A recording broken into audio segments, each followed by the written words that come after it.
Berdasarkan pemilu sebelumnya, tingkat partisipasi pemilih di Kabupaten Kota Waringin Timur mencapai 74%.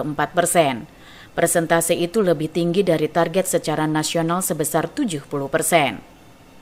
Meski mampu melampaui target nasional, namun berdasarkan evaluasi KPU Kota Waringin Timur, terdapat sejumlah wilayah yang tingkat partisipasi masyarakatnya masih rendah. Dari hasil analisa yang dilakukan, KPU Kota Waringin Timur telah memetakan wilayah-wilayah mana saja yang tingkat partisipasi masyarakat terhadap pesta demokrasi pemilu masih rendah. Ketua KPU Kota Waringin Timur Muhammad Rifki mengatakan, rendahnya tingkat partisipasi masyarakat terhadap pemilu salah satunya dipengaruhi oleh faktor geografis, terutama wilayah-wilayah pelosok dengan akses yang sulit dijangkau.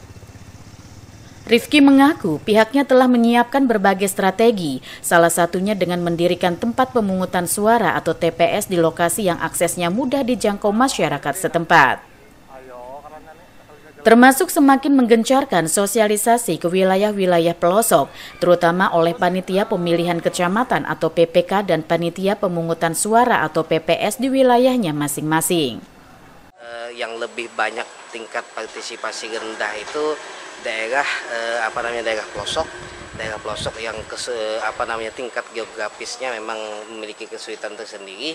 Jadi memang ada beberapa strategi yang diterapkan KPU, misalnya dalam dimulai dari pembentukan TPS bagaimana akses TPS itu mudahkan warga, tidak memisahkan dalam satu keluarga. Jadi ketika misalkan berangkat kan barengan, nah itu juga salah satu metode yang kita harapkan mendekatkan dan memudahkan pemilih ketika datang ke TPS. Jadi itu sedang kita petakan juga pada daerah-daerah yang rendah per TPS, kita survei TPS dan strategi sosialisasinya itu juga dari bawah, karena dari bawah ini juga PPS juga melakukan sosialisasi. PPS, PPK itu memiliki kewajiban, nah itu kita maksimalkan juga.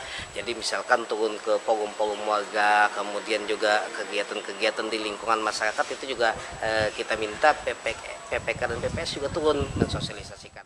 Rifki juga berharap adanya peran serta dan partisipasi aktif dari seluruh pihak untuk bersama-sama mensosialisasikan pemilu 2024 yang dilaksanakan pada tanggal 14 Februari mendatang.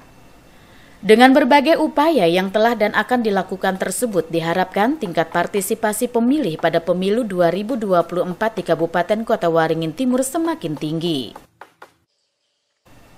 Masud Badarudin, Hayat TV.